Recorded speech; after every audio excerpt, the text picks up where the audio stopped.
अस्सलामुअलैकुम friends, welcome to my YouTube channel. तो आज की इस वीडियो में हम चैप्टर 8 स्टार्ट करने जा रहे हैं। फंडामेंटल ऑफ इकोनॉमिक्स पार्ट 2 की ये बुक है, ठीक है। और इससे पहले आई थिंक सो हम इंटरनेशनल ट्रेड के हवाले से डिस्कस कर चुके थे। मुझे सही याद नहीं है कि वो फुल चैप्टर हमने किया था या हाफ किया था, बट जो भी है अब चैप्टर 8 हम नेक्स्ट स्टार्ट करने जा रहे हैं। और टारगेट हमारा यही रहेगा कि इंशाल्लाह 8, 9, 10 और जितने भी इसके चैप्टर हैं वो वाइंड अप करके और फिर नेक्स्ट बुक स्टार्ट की जाए।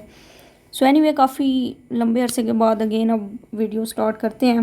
होपफुली इंशाल्लाह कोशिश रहेगी कि डेली बेस पे आएँ, अगर नहीं भी आती तो लेट्स सी, खैर देखा जाएगा। सो एनीवे चैप्टर 8 हम स्टार्ट करने जाते हैं। Balance of payment.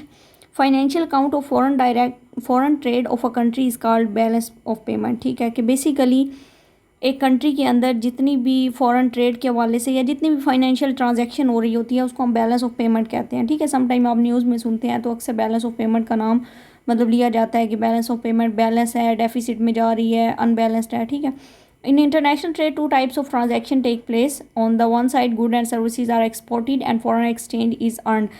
कि इंटरनेशनल ट्रेड में डेफिनेटली दो तरह की ट्रांजैक्शन होती है मोस्टली। एक तो ये होती है कि हम गुड्स को एक्सपोर्ट करते हैं और उससे हमें फॉरेन एक्सचेंज वगैरह जो भी हमें मतलब रिसीव होता है। On the other side goods and services are imported, foreign exchange is spend. ठीक है, और कुछ चीज़ ऐसी होती हैं मतलब चीज़ें जो हम पाकिस्तान में प्रोड्यूस नहीं कर सकते फॉर एग्जांपल, तो हम इंपोर्ट कर लेते हैं। ठीक है, तो ये दो तरह की एक्सपोर्ट और इंपोर्ट की ट्रांजैक्शन होती है। और इंपोर्ट पे डेफिनेटली हमें फॉरेन एक्सचेंज स्पेंड करना पड़ता है और एक्सपोर्ट पे डेफिनेटली फॉरेन एक्सचेंज हम अर्न करते हैं। Capital movement is the form of loans, grants और direct foreign investment also take place between countries. ठीक है, an annual accounting statement of this transaction of goods and capital is presented through balance of payment. ठीक है, कि basically हम जितना भी लेन then करते हैं इंटरनेशनली उसमें जितनी भी ट्रांजैक्शन हमारी होती है तो डेफिनेटली उसको एनुअली तौर पे हम जब अकाउंट्स की सूरत में या स्टेटमेंट की सूरत में देखते हैं तो उसको हम बैलेंस ऑफ पेमेंट कह रहे होते हैं। The balance of payment is a comprehensive record of goods of economic transaction of a country with the rest of the world during a particular year. कि बेसिकली बैलेंस ऑफ पेमेंट है क्या, ये एक record होता है transactions का economically जो भी हम मतलब एक साल के अंदर करते हैं उसको हम बैलेंस ऑफ पेमेंट का नाम देते हैं। The balance of payment is prepared in such a way that a complete and meaningful picture obtain about the values, quantity, direction of trade, goods and services, capital. Definitely ये clear picture show करता है, ठीक है, कि एक साल के अंदर हमने कौन कौन सी सर्विसेज दी हैं, कितनी ट्रांजैक्शन हुई है या उसके हवाले से। A study of balance of payment would reveal whether a country is exported enough to cover its import bill or whether it is meaningful imports through loans from other nations। ठीक है, balance of payment में हम ये चीज़ भी study करते हैं कि एक कंट्री क्या इतना एक्सपोर्ट कर रहा है कि वो अपने इंपोर्ट के बिल्स को कवर अप कर पाए। ठीक है, या फिर उसके अलावा मतलब whether it is meaningful imports through loans from other Nations. ठीक है, या फिर वो जो भी इंपोर्ट कर रहा है उसका मतलब उसने कोई लोन वगैरह पे करना है। तो इस हवाले से भी जो भी डिस्कशन होती है वो भी बैलेंस ऑफ पेमेंट का पार्ट होती है। Balance of payment act as a helpful guide for the government to formulate its internal external economic policies. Definitely balance of payment को देखते हुए गवर्नमेंट फिर पॉलिसीज़ वगैरह बनाती है कि किस तरह की पॉलिसीज अडॉप्ट की जाए ताकि मतलब जो भी क्राइटेरिया बैलेंस ऑफ पेमेंट का है या फिर उसके अलावा अगर उन्होंने कोई अमाउंट देनी है, ठीक है, या लेनी है तो उन पॉलिसीज़ के थ्रू वो जल्दी वाइंड अप हो सके। In the light of the position of balance of payment the government can make changes in monetary, physical and commercial policies. ठीक है, balance of payment of a country is called deficit when the value it's export is less than the value of its import. कि किसी भी country का जो balance of payment है उसको हम डेफिसिट तब बोलते हैं जब उसका वॉल्यूम एक्सपोर्ट का कम हो और इंपोर्ट का ज़्यादा हो। इन सिंपल वर्ड के पाकिस्तान से ज़्यादा प्रोडक्ट एक्सपोर्ट ना हो रही हो, ठीक है, लेकिन इंपोर्ट ज़्यादा प्रोडक्ट हो रही हो, मीन्स के बाहर के कंट्री से हम चीज़ें ज़्यादा मंगवा रहे हैं और पाकिस्तान की जो चीज़ें हैं वो सेल आउट इतनी ना हो रही हो, तो हम कहते हैं कि हमारा जो बैलेंस ऑफ पेमेंट है वो डेफिसिट में जा रहा है। बैलेंस ऑफ ट्रेड वैस बैलेंस ऑफ पेमेंट, अब इन दोनों में डिफरेंस क्या है वो देख लेते हैं। बैलेंस ऑफ ट्रेड को हम बैलेंस ऑफ विजिबल ट्रेड भी कहते हैं। Balance of trade refer only to visible item of export and import. ठीक है, visible items are the physical goods traded which are recorded at port और custom post. ठीक है, कि बेसिकली ऐसी गुड्स एंड सर्विसेज या फिर ऐसी गुड्स, सॉरी सर्विसेज नहीं आएंगी, ऐसी गुड्स जो फिजिकल हों, ठीक है, जिसकी हम ट्रेड कर सकते हैं, उसका जो भी रिकॉर्ड वगैरह हम रखते हैं उसको हम बैलेंस ऑफ ट्रेड कहते हैं। For example cotton and rice exported from Pakistan and machinery imported into Pakistan will be included as visible item. अब फॉर एग्जांपल वो कहते हैं कि कॉटन होगी या राइस होगी, पाकिस्तान से हम वो एक्सपोर्ट कर रहे हैं, ठीक है, और इसके अलावा कोई भी मशीनरी है वो हम पाकिस्तान में इंपोर्ट कर रहे हैं तो ये विजिबल आइटम होंगे, ठीक है, फिजिकल गुड्स हैं। If the value of goods exported by a country exceed the value of goods imported then the balance of trade of the country is called favourable और सरप्लस। कि जब हमारी export ज़्यादा हो हमारी इंपोर्ट से तो हम कहते हैं कि जो हमारा बैलेंस ऑफ ट्रेड है वो बेसिकली सरप्लस में जा रहा है, ठीक है। While in the opposite case it is known as adverse और डेफिसिट। लेकिन अगर हमारी फॉर एग्जांपल इंपोर्ट्स ज़्यादा है और एक्सपोर्ट कम है तो हम उसको कहेंगे कि ये हमारा बैलेंस ऑफ ट्रेड डेफिसिट में जा रहा है।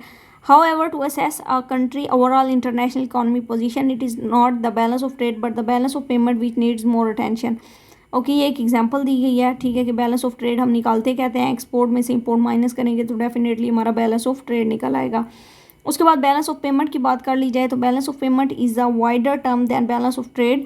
बैलेंस ऑफ पेमेंट जो सी है वो एक वाइडर टर्म है, मीन्स के उसको हम बड़े लेवल पे कंसीडर करते हैं बैलेंस ऑफ ट्रेड की निस्बत। मीन्स के इन simple word balance of trade एक सिंपल सेक्टर हो सकता है लेकिन बैलेंस ऑफ पेमेंट जो है वो ओवरऑल कंट्री को डील कर रहा है। The latter is only a part of balance of payment which include balance on visible item, ठीक है। और बैलेंस ऑफ विजिबल आइटम या फिर balance of trade balance of payment का ही पार्ट होती है, उसके अंडर ही आता है। Balance on invisible item and balance on account of capital movement, ये सारे बैलेंस ऑफ पेमेंट का ही पार्ट हैं।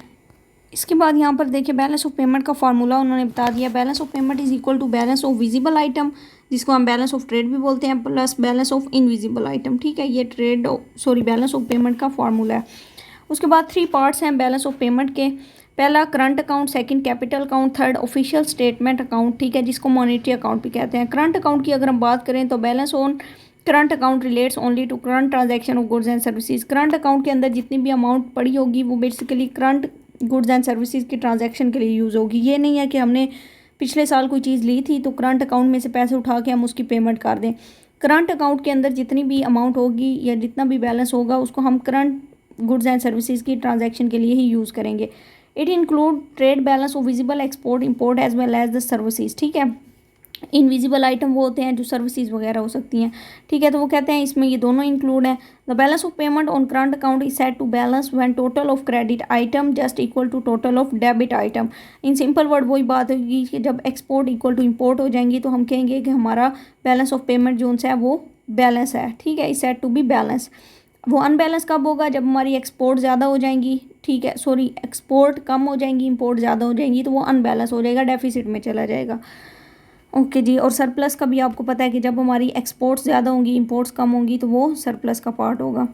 तो ये अगेन एक एग्जांपल दी गई है, इसको आप देख लीजिएगा, फार्मूला के थ्रू ये हैंडल होगी। उसके बाद है capital account. In this account the movement of capital is on out of the country are recorded, ठीक है। उसके बाद for example if Pakistan gets a loan from USA it will be recorded as plus credit item in our capital account, ठीक है। कि for example capital account वो होता है कि अब पाकिस्तान ने लोन लिया यूएसए से, ठीक है, तो उसको कैपिटल अकाउंट में मतलब ऐड करेंगे, ठीक है, और क्रेडिट के तौर पे ऐड करेंगे। लेकिन ये है कि वो एक प्लस पॉइंट के तौर, प्लस मींस इन सिंपल वर्ड हम ये कह रहे हैं कि उसको हम जब क्रेडिट अकाउंट में शामिल करेंगे तो हम एक प्लस साइन के तौर पे करेंगे कि ठीक है हमें इस कंट्री से लोन वगैरह मिला। If Pakistan invest in Dubai it is like our import where foreign exchange is used, ठीक है। Capital account is divide in 2 part, short time period account, long time period account, ठीक है।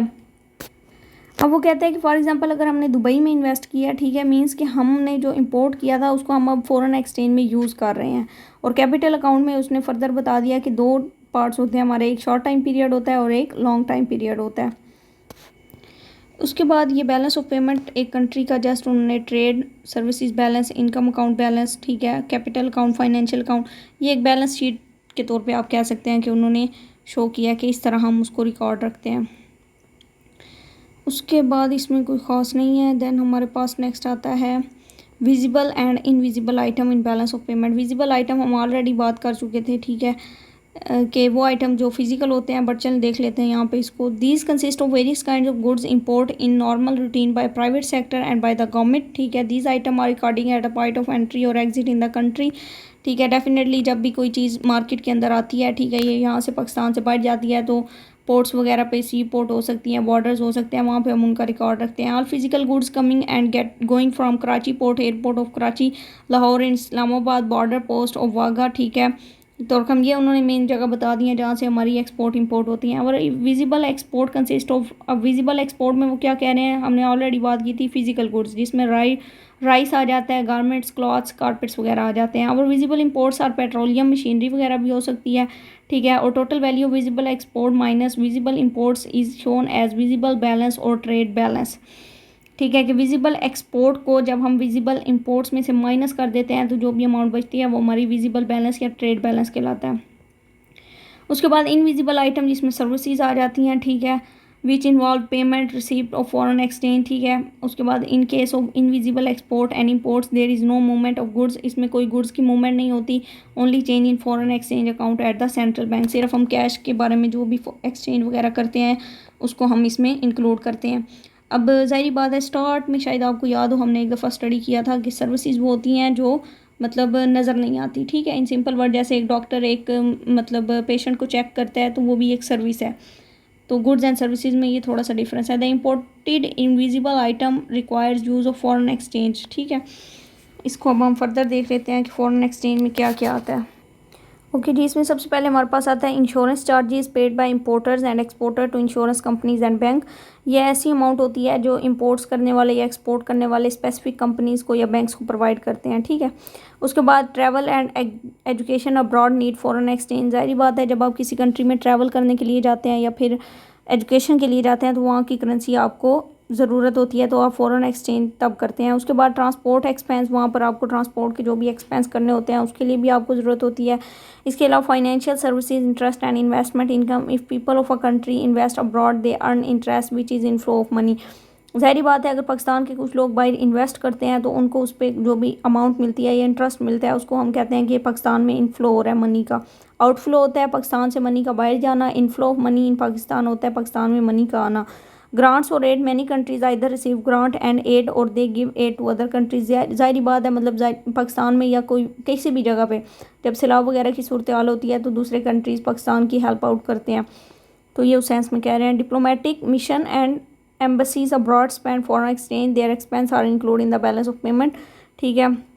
कुछ एम्बेसीज होती हैं वो भी इस तरह मतलब फॉरेन एक्सचेंज वगैरह करती रहती हैं, उसको बैलेंस ऑफ पेमेंट का नाम दिया गया है। रेमिटेंसीज आ जाता है, when people of one country work in some other countries remittance at home countries, ठीक है। वो पाकिस्तान में कुछ ना कुछ अमाउंट भेजेगा अगर कोई भी दूसरे कंट्री में पाकिस्तानी काम कर रहा है तो उसको वो कहते हैं रेमिटेंसीज। उसके बाद कम्युनिकेशन है कि ज़ाहिर बात है, and information services, postal charges, internet calls वगैरह में भी डेफिनेटली फॉरेन एक्सचेंज फिर यूज़ होता है। उसके बाद है, ये क्या वर्ड है, miscellaneous, there are innumerable small items such as sports license fee which involve the balance of money, payment of money, ठीक है। ये भी एक अमाउंट जस्ट उन्होंने बताई है स्पोर्ट्स के लिए जो यूज़ होती है, या लाइसेंस फ़ी वगैरह आप ले लेते हैं, ठीक है। या सम टाइम आप मतलब ऐसे कर लें कि ड्राइविंग लाइसेंस जैसे होता है, ठीक है। इस तरह के जो भी अखराजात होते हैं वो भी बैलेंस ऑफ पेमेंट में आते हैं। मीन्स कि फ़ॉरेन एक्सचेंज को आप कहाँ कहाँ यूज़ करते हो ये पर्पज़ था, ठीक है। तो ये उन्होंने डिफरेंट पॉइंट्स दिए हुए हैं। इसके बाद फर्दर है डिसइक्विलिब्रियम बैलेंस ऑफ पेमेंट, इसको हम कल पे रखते हैं। अभी फ़िलहाल के लिए आई थिंक सो इतना इनफ है बैलेंस ऑफ पेमेंट का, होपफुली आपको आइडिया हो गया होगा। तो इंशाल्लाह कोशिश फुल रहेगी कि अब डेली बेस पे कोई एक आध लेक्चर अपलोड कर दिया जाए। बाकी thank you so much for watching. Channel पे न्यू है तो चैनल को लाइक शेयर सब्सक्राइब ज़रूर कीजिएगा। अल्लाह हाफिज़।